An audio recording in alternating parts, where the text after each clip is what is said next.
자, 이제 이번 주부터 순회 경선이 시작된단 말이죠. 충청권을 시작으로 해가지고. 근데 막판에 터지는 좀 희한한 네거티브 하나가 있었죠. 이재명 지사가 재판을 받을 때 변호사들이 무료 변론해줬다. 그러면서 이제 이게 이상한 논란으로 가는데 일단은 그 이낙연 캠프의 윤영찬 의원 말이죠. MB를 소환해요. 나 이 지점에서 정말 너무한다 이런 생각을 했거든요. 이명박을 소환해서 이 삼성이 이 변호사비 요거를 대납해줬다 이쪽 프레임으로 갖고 가더라고요. 야, 이건 좀 너무 나간 거 아닙니까? 이거는 선 넘은 거죠. 한마디로 얘기하면. 왜냐하면 아시겠지만 이재명 지사가 굉장히 변호사 활동 열심히 하시는 분이에요. 뭐 아마 본인의 사건이고 가장 많이 알았겠죠. 아마 다른 변호사들은 아마 이재명 지사의 주로 하는 거를 보조하는 역할일 것이다. 제가 보기에 뭐 주된 역할은 아니었을 거 보고 실제로 뭐 이재명 지사가 뭐 48시간 연속으로도 서면서 작성했다 그러니까요. 그만큼 본인 일이기 때문에 열정이 있었을 것 같은데 이 사실은 문제 제기하는 게 그거거든요. 이명박 MB 같은 경우는 어쨌든 수십억 그 삼성에서 대납 받아가지고 그것 때문에 이제 실형을 산 거잖아요. 마치 이제 윤영찬 의원이 상상의 나래를 폈는지 아니면 뭐 근거 있는지 모르겠지만 마치 이제 대납 받은 것처럼 그래서 뭐 실형을 살을 수 있는 것처럼 굉장히 큰 문제는 것처럼 얘기하는데 너무 나간 거죠. 사실은 제가 너무 나간 것 같아서 이걸로 만약에 논쟁을 하기 시작하면 이낙연 후보도 만만치 않아요. 저도 뭐 얘기하고 그 얘기 하나씩 풀어보시자고요. 네네. 근데 나는 이걸 보면서 왜 이럴까라는 생각에 이거는 내가 봤을 때 경선 불복 프레임이에요. 그러니까 이게 이슈가 예를 들면 기본소득 저거 잘못됐다라고 이렇게 주고받는 그런 식의 논란이 아니라 뭔가 불법적인 사실인 것처럼 끌어와서 예를 들면 두 가지 효과를 노리는 거겠죠. 이재명 경선 후보 돼봐야 본선 못 간다는 프레임을 밑자락을 깔려고 하는 것 같고 두 번째는 이게 확실하게 불법인 것처럼 예를 들면 이 바닥에도 관행이라는 게 있거든요. 근데 그 관행들을 싹 무시하고 이명박화시키는 이 과정에 야 경선판을 이렇게 지저분하게 만드는 경우가 있었나 싶을 정도로 저도 정치에 관심을 가진 지가 수십 년인데 당내 경선에서 이런 정도 이야기가 나오는 건 상상을 초월하는 거거든요. 지금 그 지점을 걱정하는 분들이 굉장히 많더라고요. 그래서 오늘 김두관 후보가 페이스북에 글을 쓰셨더라고요. 이낙연 후보 측에서 새롭게 다시 시작하자.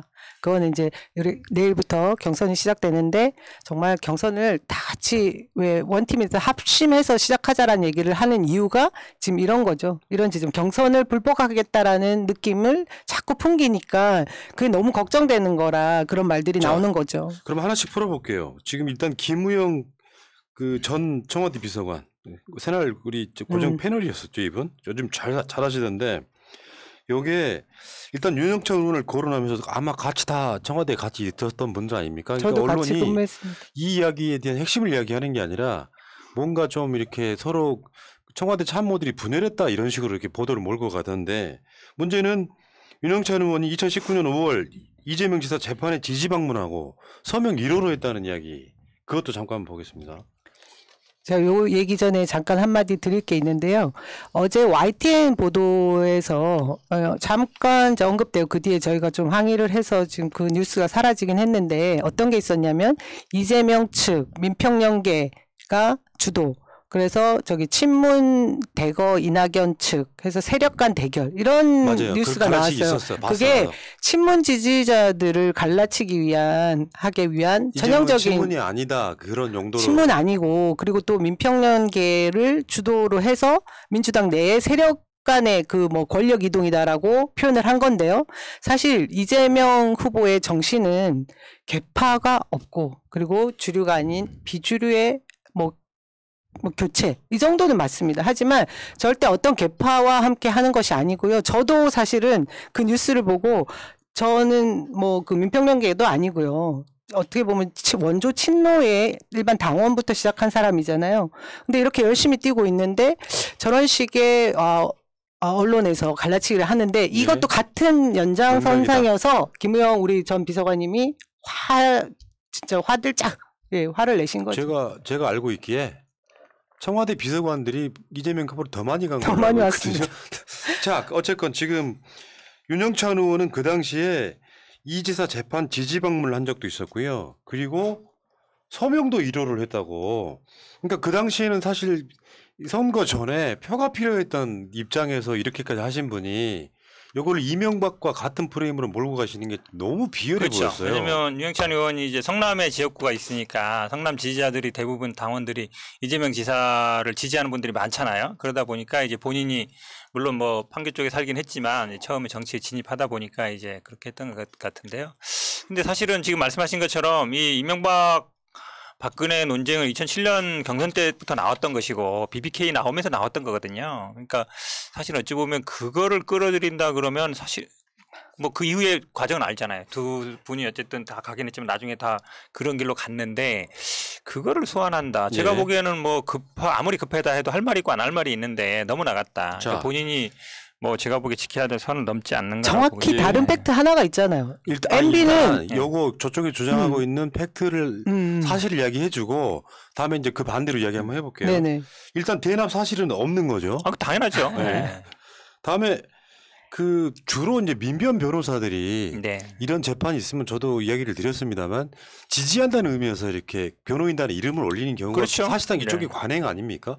저도 뭐 민변 소속이고 저도 그런 적 꽤 있습니다. 옛날에 네. 촛불 집회할 때도 뭐 이렇게 주요한 분들이 있으면은 도와달라 그러면 이제 주심 변호사들이 보통 있어요. 주심 변호사들이 있는데 다른 분들도 그냥 이름 올려서 그냥 좀 힘을 실어준다 면에서. 왜냐하면 뭐 변호인단이 몇 명이다 이것도 언론의 관심이니까 이제 그렇게 해주거든요. 그때 당연히 이제 내가 뭐 대가를 받을 거다 이런 생각을 안 하죠. 왜냐하면 네. 뭐 그게 무슨 예를 들어서 내가 그 사람한테 덕을 보겠다 이런 게 아니기 때문에 아 어려운 사람이니까 내가 도와줘야 되겠다 이런 거라서 그런 걸 가지고도 또 이거를 또 뭐 청탁금지법 문제 삼는 것도 그렇고 오늘 아마 뭐 인사청문회도 나왔지만 그 후보자님도 내가 이걸 뭐 돈 받을 생각 안 했다. 그리고 사실은 법적으로도요. 제가 아침에도 어느 방송에서 말씀드렸는데 금액 특정이 안 돼요. 금액 특정이 안 돼요. 10,000원을 주든 100만 원을 그럼요. 주든 이게 예를 이런 들어서 위임장 내는 게 이게 뭐 예를 들어 금액이 딱 정해지는 게 아니잖아요. 우리 시가로 정해지는 게 아니기 때문에 제가 보기에 뭐 법적 문제는 안 돼요. 예. 예, 될 리가 없는데 자꾸 이거 이제 어쨌든 보면 문제 삼고 싶으니까 계속 이제 뭐 정치적인 문제를 그 삼고 캠프에서 싶은 이걸 거죠. 모르겠습니까? 거기도 변호사가 굉장히 많아요. 근데 문제의 핵심은 MB와 같은 느낌을 줘서 우리 그렇죠. 지금 지지자들한테 굉장히 이 지사님을 이제 오염시키기 위한 건데 저 여기서 한마디 하고 싶은 게 비유를 들어도 잘못하신 게 MB는 변호사가 아니었습니다. 그래서 누군가의 조력이 필요했던 거고 우리 이재명 후보는 본인이 변호사 출신 아닙니까? 본인이 다 작성하고 다 자기 사건에 대한 변론을 다 할 수 있는 것이고 그 이후에는 형식을 갖춘 거잖아요. 예. 너무 차이가 크니까. 또 뭐 왜 변호사비 많이 들어가는데 재산이 늘었냐 그러는데 이재명 지사가 아시겠지만 이제 분당에 아파트가 한 채 있고 그게 많이 올랐어요. 공시지가가 한 5, 6억 올랐고. 재산이 재판반 중에 왜 재산이 그거 늘었냐? 너무 그렇죠. 웃겼어요. 저는. 아니, 아파트 값이 오르니까 늘은 거예요. 공시지가가 올랐어. 그렇죠. 매덕 그러면 올랐고. 문제 제기를 한 쪽에서 정확한 사실을 파악한 다음에 오히려- 어디서 얼마가 어떻게 늘었더라고 얘기를 하면서 그렇죠. 말을 그다음에 했어야죠. 이분이 예전에 이제 주식이 많았는데 아마 갖고 있었으면 이제 엄청 올랐을 텐데 주식도 아마 매각을 많이 했어요. 그러니까 현금들 많이 보유하고 있었죠. 그러니까 현금은 오히려 감소했다고 알려져 예, 있는데 그렇죠. 예. 노무현 대통령이 그 기소됐을 때 이름 올린 변호사만 130명이랍니다. 관행이죠. 뭐 이런 식으로 이렇게 프레임화 시킵니까 이게. 근데 문제는 여기까지는 그렇다 치고 문제는 이제 대납 이야기가 나와서 사실 새날은 이걸 거의 이야기를 일부러 안 했던 이유가 이 어떤 그 진영과 진영의 싸움이 이명박근혜처럼 돼버릴까봐 상당 부분 조심했던 건데 이낙연 후보는 그러면 이게 완전히 반사의 그 프레임 중에 하나예요. 이낙연 후보가 당비 대납 사건부터 한번 이야기 한번 해볼까요? 그러니까 제가 보기에는 진짜 대납으로 치면 이낙연 후보 측을 제가 보기에는 그 감당 못 하실까요? 왜냐하면 당비 그때 대납했던 게 진짜 당원이 몇만 명이고 당비가 수천만 원이었거든요. 2014년 그렇죠. 전남도지사 경선 과정 당비 대납 사건인데 이때 지금 그 최측근 A 씨가 당원 수만 명을 모집하고 당비 수천만 원을 대납한 혐의로 구속됐고요. 징역 1년 2개월 실형받았고요. 출소 4개월 만에 전라남도 정부특보로 임명됐는데 그러면요. 이분 재판 받을 때 재판 비용은 누가 냈을까요? 나 저도 그게 그게 엄청 궁금한 그렇죠. 거예요. 왜 그러냐면 사실은 그걸로 해서 재판 받은 사람이 10명도 넘어요. 그 사람들이 다 물론 나중에 뭐 한 자리 간 사람도 있지만 못 간 사람도 있거든요. 그럼 이런 사건 벌어지면 그분들이 아니 누구 때문에 내가 이 재판 받고 있는데 그 당원을 왜 모았겠어요. 당연히 그 얘기가 나올 수밖에 없는 얘기거든요. 근데 당비 대납보다 그게 더 심각할 수 있는 얘기인데 사실은 당비 대납은 이미 판결문으로 나온 팩트예요. 그거는 팩트고 그 이후에도 뭐 더 큰 사건들도 있어서 이 지금 유영찬 의원이 제가 보기에는 오히려 잘못 건드렸다라고 봐요. 지금도 좀 설명을 좀 배경 설명을 하고 싶은 게 우리 이재명 후보가 이제 네거티브를 중단합니다라고 한 이후에 계속 그 이후에도 계속 이제 저쪽 캠퍼스에서는 네거티브가 계속 됐지만 대응을 안 했습니다.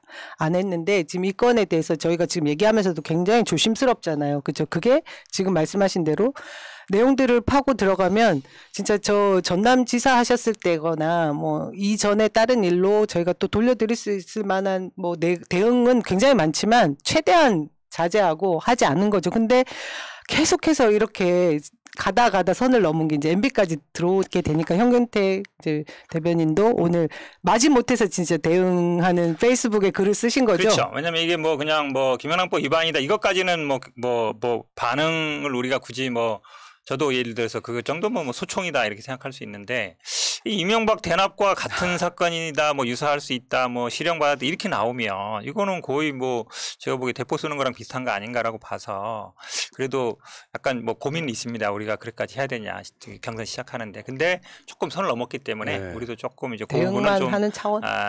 그러니까 저도 그게 걱정스러운 게 걱정스러워요. 우리 시사 패널들 방에다가 사실은 이렇게 가면 안 되는데 네. 점점점 이 이야기를 할 수밖에 없는데 경선이 이제 코앞에 두고 이제 투표 시작되는 코앞에 두고 이재명은 이명박과 똑같아. 요거를 일부 극성 지지자들이 하는 건 그렇다 치더라도요. 캠프에서 같은 당내에서 어쨌건 이재명은 후보가 되면 우리는 받아들일 수 없어의 어떤 극한의 네거티브를 마지막으로 꺼내든 게 아닌가 이런 생각을 해봤어요. 진짜 비열하다고 생각이 좀 들었습니다. 그러니까 이게 이재명 캠프에서는 그 사실 아까 좀 전에 말한 그 전남도지사 뭐 당비 대납 사건이나 옵티머스 사건에서 뭐 대납 사건 이런 거는 사실상 지금까지 거의 이야기를 안 했던 것들이잖아요. 근데 딱 그 격인 거예요. 내 눈에 들보는 못 보고 상대방 눈에 티끌이 크게 보이는 현상. 이런 방식으로 뭔가 이미지화 시켜서 뭔가 좀 상대방에 대한 칭찬은 불가능한 겁니까? 이게 그러다 보니까요. 벌써 이 야당에서 이 문제 제기하고 있어요. 대납.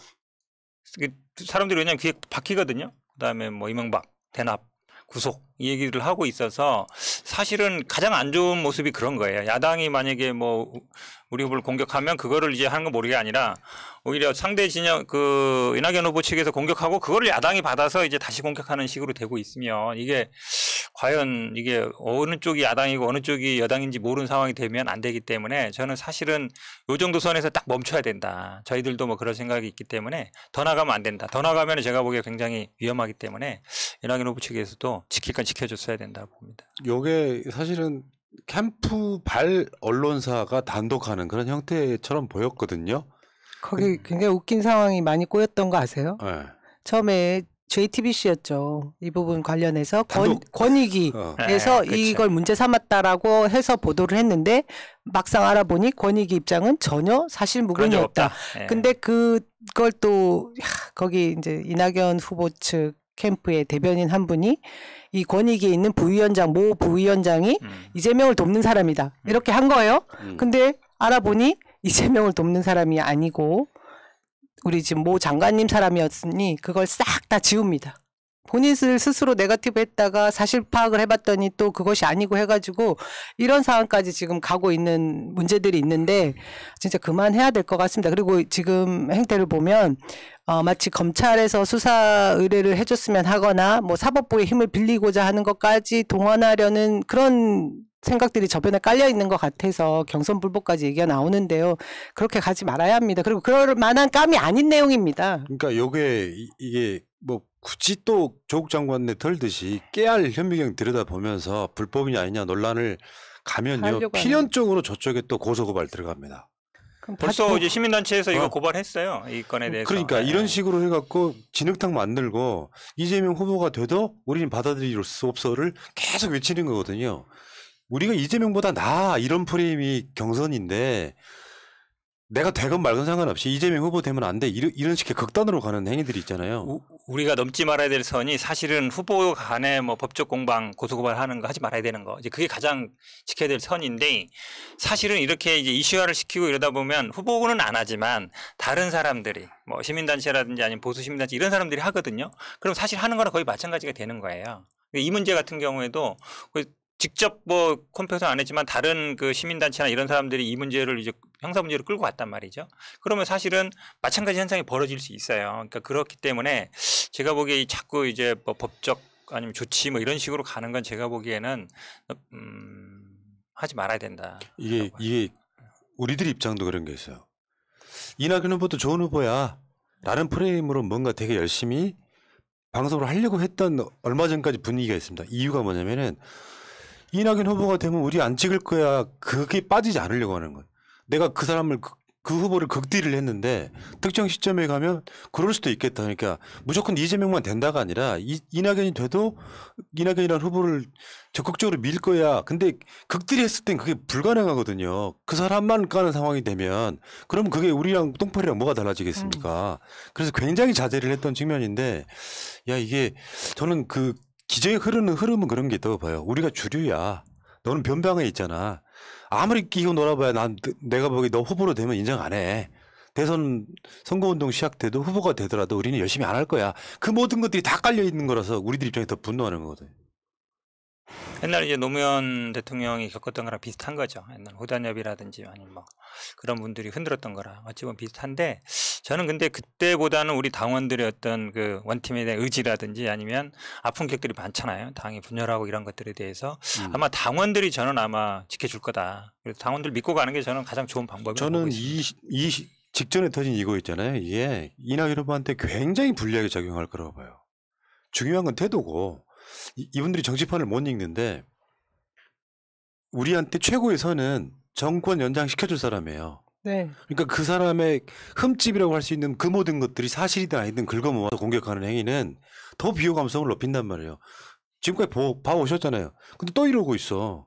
이낙연 후보가 뭐가 장점인지를 더 이야기하는 게 그게 훨씬 더 나은 건데 말이죠. 요새 안 들리는 것 같아요. 장점에 대해서는 안 들리고 계속 이쪽 네거티브만 들리고 그리고 저는 우리 지지자들 특히나 친문 쪽 지지자들을 계속해서 어떻게 끌고 가고 싶어서 이재명 후보를 계속 흠집내는 거에 참 잘못된 인식 중에 하나가 뭐가 있냐면 그 친문 지지자들 대다수는 문재인 정부의 성공을 바라고 있습니다. 그래서 민주정부 사기를 세우기를 원하고 있고 정권 재창출을 바라는 것이거든요. 거기에 다 동조하실 분들인데 이런 그 어떤 후보가 되느냐 그때 다 모여가고 한 팀이 될 사람들이기 때문에 아무리 갈라치게 하려고 하고 뭐 이렇게 마음들을 상하게 하려고 해도 잘 안 될 거란 생각이 들죠. 그러니까 저도 이낙연 후보 쪽 보면서 아쉬운 게 그런 거예요. 말씀처럼 이제 아마 이제 언론의 주목을 받고 싶고 뭔가 이제 이슈 파이팅을 하고 싶은데 정책을 내놓는 게 사실은 뭐 신복지 저도 뭐 살펴보긴 했지만 그렇게 잘 안 되는 거예요. 제가 보기엔. 이번에 아마 충청권 일주할 때도 보면 이재명 후보 같은 경우는 뭐 지역에 갈 때마다 그 지역에 딱 맞는 이제 공약이라든지 이런 걸 미리 준비해가지고 발표도 하고 우리 남영희 대변인도 같이 가서 이제 하고 그랬는데 이낙연 후보는 저는 충청권에 가서 물론 토론회 말고 사람들 만나는 거 말고 어떤 특별한 공약을 제시하거나 뭔가 하는 걸 잘 못 봤어요. 사실은 근데 그렇게 해야 경쟁이 되거든요. 그럼 서로 겹치는 공약도 있고 서로 비판도 할 수 있는데 이런 거에 사실은 매몰되다 보니까 그런 게 준비가 안 된 건지 아니면 준비가 됐어도 뭐 제시를 못 하는 건지 모르겠는데 선거운동 방식이 좀 제가 보기엔 좀 잘못됐다. 왜냐하면 지역 순회 들어가면요. 당연히 지역 공약 나오고 그다음에 가서 사람들 만나는 게 순서거든요. 근데 지금 지역 공약은 잘 안 나오고 사람들만 만나고 다녀요. 그래서 아직 준비가 좀 안 됐나 아니면 뭘 할 게 없나 이런 생각도 좀 듭니다. 그렇지 않아도 주말에 각 민주당 후보들 부동산 공약을 한번 비교를 해봤거든요. 거기서 나온 말이 이재명 캠프에서 나온 공약은 싱크탱크 차원에서 나온 큰 그림, 음악 앨범으로 따지면 정규 앨범 같고 나머지 분들은 어떤 경우는 싱글, 또 어떤 경우는 음원 정도다. 그러니까 준비가 가장 잘 된 게 보여요. 그 맥락 자체에서 뭐 그 부동산 공약들을 보면 그거랑 비슷하게 그 대전 MBC 토론을 보면요. 그 총리까지 지내신 분이 이 이야기를 끌고 들어오잖아요. 변호사비, 수임료 어쩌고저쩌고. 근데 이제 주도권 토론에서 이재명 지사가 저는 할 말은 많으나 라면서 이 지역에 왔으니 이 지역 관련한 질문을 하겠다라고 하는데 거기서 저는 어떤 일종의 게임이 끝났다고 보는 거예요. 우리 같은 사람들 알죠. 이재명 되게 억울하겠다 싶은데 총리까지 지내신 분은 네거티브를 방송에서 하고 이재명 후보는 대전에서 하는 토론이잖아요, 이게. 그러면 충청권에서 사람들이 뭔가 듣고 싶어하는 이야기를 묻는 걸 보면서 어떻게 보면 작게는 게임 체인저 정도의 느낌을 저는 그 상황에 그렇죠. 받았거든요. 그러니까 사실은 우리 지금 캠프 내에서도요.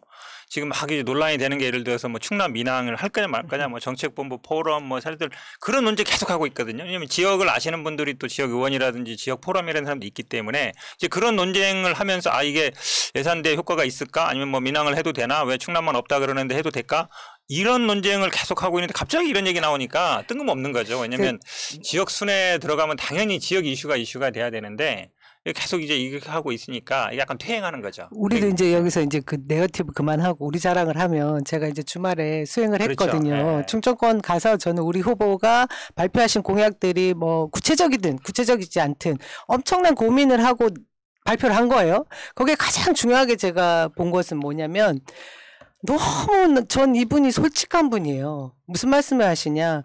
그 지역에서 정말 듣고 싶고 원하는 말이긴 하지만 내가 정치인들의 대부분 표 때문에 이 말 했다가 저기 가서 저 말 하는 경우가 굉장히 많다. 하지만 저는 절대 그러지 않습니다. 그렇게 하지 않아 왔고 지금도 하지 않을 겁니다라는 얘기를 몇 번을 하세요. 제가 그걸 보면서 야, 정말 우리가 그동안 이 이재명 후보가 보여준 성과와 그 추진력이 그냥 있었던 게 아니다. 이런 그 기준 딱 원칙이 서 있는 거에서 흔들리지 않는 거예요. 지금도 얼마나 중요한 때입니까? 충청권역에서 처음 저희가 투표를 하고 여기서 대세로 가느냐 마느냐 뭐 이런 게 언론에서 계속해서 얘기를 하고 있지만 이재명 후보는 본인의 스탠스에서 하나도 바뀐 게 없어요. 저는 그걸 보고서 옆에서 정말 소름 진짜 이분이 그러시더라고요. 꼼꼼한 게요. 막 한 100페이지, 2페이지 되잖아요. 그럼 막 서류가 막 쌓이잖아요. 그러면 한쪽에서는 예를 들어서 막 지역 공약 해보시면 알겠지만 막 의원들도 넣고 네. 막 코라면 넣고 그러잖아요. 그러면 거기서 여기서는 들어갔는데 여기선 빠진 거. 여기선 추진 방침, 여기는 뭐 이렇게 이런 거를 정말 정확하게 집어내요.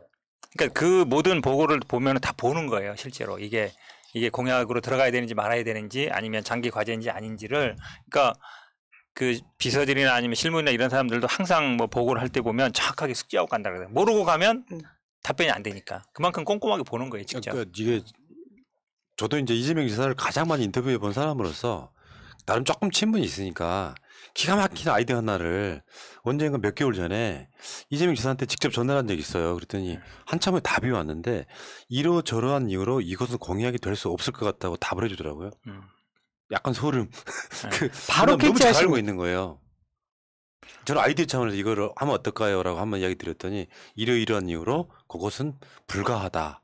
막 뭐 기분 좋은 채로 다 받아 이런 것도 아니에요. 아니에요. 절대 아니에요. 그래서 오히려 반대급부가 있는 것이 어제도 이제 그 저희 인천 지역에서 인천시장님이 약간 이제 논쟁이 있었는데 그렇게 생기는 거예요. 당연히 이를 큰 틀에서 큰 안목으로 보면 반대들이 분명히 생기는 것이고 의견이 다른 부분들이 생기거든요. 본인들 그 본인 지역 우선 따지는 것들이 있는데 지금 이재명 후보가 보여주는 모습은 국토 균형 발전과 대한민국의 전체 미래 비전이 확실하더라고요. 그래서 예. 그런 점에서 우리는 자랑을 해도 된다 자, 생각합니다. 근데 이제 네거티브의 일종의 이제 역풍인데 지금 곧 있으면 투표가 시작되고 이제 중간중간에 이제 투표 결과들 중간에 까는 게 지금 12일이 슈퍼 그렇잖아요. 9월 12일. 근데 충청부터 시작해갖고 제가 봤을 때는 어떻게 이 예상하세요? 흐름으로 가면은 결선 투표 없지 않을까 싶어요.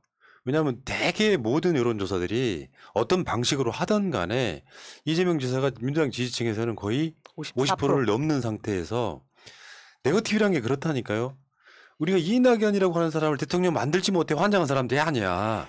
우리가 하고 싶은 건 어떤 놈이든 강한 놈 나와서 우리 정권 연장시켜줘. 국민의힘이 정권 잡는 건 최악이다라고 생각하는 일반적 국민들 입장에서 1등 후보가 악으로 프레임화 되는 것을 만들기 위해서 저쪽에서 저 네거티브를 하는 거지만 실제로 우리들 입장에서 보면 이재명 일 잘하는 그런 지지율이 높은 이게 선이에요, 선. 이 선을 깨려고 노력하는 사람이 결국 악이 되는 이게 역풍의 프레임에 지금 빠지는 측면이라고 보고 선거 경선 임박해서 이런 논란이 일어나는 게 이낙연 쪽에 전혀 도움이 안 돼요. 그렇죠. 왜냐하면 저도 지금 우리 남영희 대변인도 같이 갔었지만 사실은 충청도라는 게 어찌 보면 뭐 한쪽으로 확 쏠리지는 않지만 그래도 굉장히 지역 균형 발전이라는 이거에 항상 관심이 많거든요. 그러니까 저는 아마 충청도에서 이제 지금 경선 시작하면서 공약을 적극적으로 제시하는 게 분명히 중요하다고 보고, 근데 우리 경선은 사실은 민주당 지지층 갖고 하는 거거든요. 그러니까 결국은 당원이라든지 선거인단은 대부분 지지층이에요. 근데 우리 뭐 민주당 지지층에서는 사실은 과반 넘은 지가 꽤 됐어요. 그렇기 때문에 결국은, 그리고 숫자가 지금 권리당원이랑 선거인단이 거의 200만 가까이 되거든요. 189만 정도 되는데 3차까지 가면 한 뭐 200만 좀 넘겠지만, 그럼 일반 여론조사의 민주당 지지층의 대상으로 한 여론조사와 저는 뭐 비슷하게 갈 것이다, 그렇게 보고 있습니다. 아무튼 이 대선 경선이 전 그런 얘기 가끔씩 해요. 이것 때문에 스트레스 받는 사람이 하나 있어가지고 한 40일만 참아라. 결선 투표 못 간다. 이런 상태로 가면. 더군다나 그분들이 그런 게 있는 것 같아요. 충청도권이 갖고 있는 그들만의 특성이 있잖아요. 뭐 선거전 가면은 뭐 충청도의 사위 뭐 이렇게 이야기가 나오는데 충청도의 성격이나 특성상 욕하는 사람 별로 안 좋아하고요. 네, 맞습니다. 내부적 욕하는 사람 별로 안 좋아하고. 확실합니다. 더군다나 충청도권에서 이낙연 후보가 갖는 메리트가 사실상 별로 없습니다. 그러니까 그 지역적으로도 그렇지만 왜 자기만의 색깔이라는 게 있잖아요. 예를 들면 뭐 이낙연 후보의 최대의 강점은 어떤 논란도 없는 사람이었기 때문에 그게 공식한 생활 안에 있어서의 강점으로 작용할 수는 있지만 지금 민주당 지지층이라고 하는 사람들의 대개는 그런 거거든요. 문재인 정부에서 좀 부족했던 점들을 좀 시원하게 해결해달라라고 하는 그게 이재명 지사의 지지율이기 때문에 저는 그게 대한민국 평균이라고 보는 충청도권에서 이낙연 후보가 네거티브로 더 망했으면 망했지 절대 올라갈 일은 없다라고 저는 봐요. 최근에 이제 이슈가 되는 것도 그런 거예요. 이낙연 후보가 예전에 이제 원내대표하고 이럴 때 신행정 수도 언업 찬성한 거 좀 후회한다. 그 어찌 보면 이제 전남 뭐 그쪽에 지역구 있으니까 모르겠지만, 아니 오히려 더 뭐 전남 같은 경우에는 손해를 볼 수 있다, 이런 얘기들이 이제 다시 회자가 되고 있어요. 근데 최근에는 이제 아니 헌법을 바꿔서라도 이거 빨리 해야 된다 이러고 있거든요. 근데 예전에 이제 말해놓은 게 있으니까 그걸 이제 주워 담기가 쉽지 않은 거죠. 왜냐면 요즘은 뭐 기사 건드리기 어렵지 않잖아요. 그래서 사람들이 예전에 뭔 말했지 금방 찾아보거든요. 그래서 사실은 그 말에 대해서 그러면 해명을 해야 되는데 그때는 뭐 아이고 위험 받았으니까 그게 안타깝다 얘기한 거다, 그게 아니었거든요. 그러니까 해명이 약간 다른 거예요. 그 당시에는 어찌 보면 약간 반대 입장이다가 지금은 이제 급하니까 다시 말을 바꾸는 건데 그런 거 다 기억하고 있죠. 예, 노무현 대통령 탄핵도 지금도 사실 해명이 안 된 거거든요. 안 이제 거죠. 와서 뭐 그렇죠. 반대했다 이런 거. 이낙연 총리는 이렇게 보시면 돼요. 나는 지금 제일 분노했던 게 4대강 예산. 4대강도 마찬가지죠. 흔쾌히 통과시켜준 그렇죠. 거. 당내에서 난리가 났었잖아요 그때. 네. 김대중 대통령이 야당일 때는 안 오고 있다가 여당이 되니까 김대중 대통령 당으로 오고, 그러다 결국엔 노무현 대통령 버린 당으로 갔다가 전혀 다른 당, 다른 결이었기 때문에 문 대통령이 이낙연 지사를 픽업하는 과정이라고 보면 사실 우리 길 아니고요. 오히려 그런 면에서 보면 이재명 지사가 정통 민주당이라고 보는 게 더 맞지 않겠습니까? 근데 그쪽 주류에는 사실 이낙연이 아니라 정세균이 주류라고 보고요. 그렇죠. 네. 그 정세균 주류에서 봤을 때 어떤 정책 비중 차이는 있을 수 있는데 이낙연 후보가 민주당이 마치 정통인 것처럼 하는 건 누구도 공감할 수 없는 것 같고요. 자, 어쨌건 저는 그 결선 투표는 오히려 네거티브로 더 멀어지고 있다. 아마 충청권에서 나오는 그 표결 결과를 보면 아마 대략 그렇게 보지 않을까요? 이재명 지사가 50% 넘어버리면 그냥 게임 끝. 그리고 한 10% 이내의 차이가 된다면 여지가 있을 수 있다고 보는데 결정적으로 마지막에 수도권이 남아있잖아요. 그렇죠. 수도권에서는 뭐 거의 이재명 지사 지지율이 압도적이고 아마 표도 수도권이 거의 과반 정도 되지 그럴 않을까. 그렇죠. 겁니다. 수도권 인구가 뭐 반이니까요. 그러니까 이거는 뭐 솔직히 우리 말씀 네거티브가 아니었다면 결선까지 가도 재밌겠다. 주목도도 그럴 수 높아지고. 있죠. 근데 예. 네거티브가 너무 행행하니까 한 달 반 정도 연기한 것이 더 스트레스를 받는 거예요, 이게. 그렇죠. 다른 거 볼 필요 없어요. 그러니까 이낙연 후보가 가장 큰 장점이 전남이잖아요. 지사를 했고 거기서 국회의원을 4번 했기 때문에 전남에서 지지율이 사실은 전남에서 우리 당 지지율의 당원들 상이나 아니면 민주당 지지를 상대로 한 경우에도 이재명 지사가 높아요. 그걸로 사실 게임 끝이죠. 다른 거 못 볼 필요 있습니다. 알겠습니다. 자, 네거티브 그만합시다. 힘들어 죽겠네. 나도 이낙연 칭찬하고 싶어요. 진짜로. 야, 이런 공약 훌륭하다. 우리가 얼마 전에 정세균 후보의 공약 하나 하고 저 추미애 후보 등에서 공약 훌륭하신 분들은 늘 칭찬을 해드리고 있거든요. 그 분위기가 돼야지 뭔가 훈훈하지. 내가 지지하지는 않지만 이분의 이런 공약들이 나중에 민주당 원팀일 때 서로 수용돼서 민주당 전체 좋은 공약으로 됐으면 좋겠다 이렇게 생각을 하고 있거든요. 좀 심각하다는 말씀드리고요. 이 얘기는 여기까지 하겠습니다.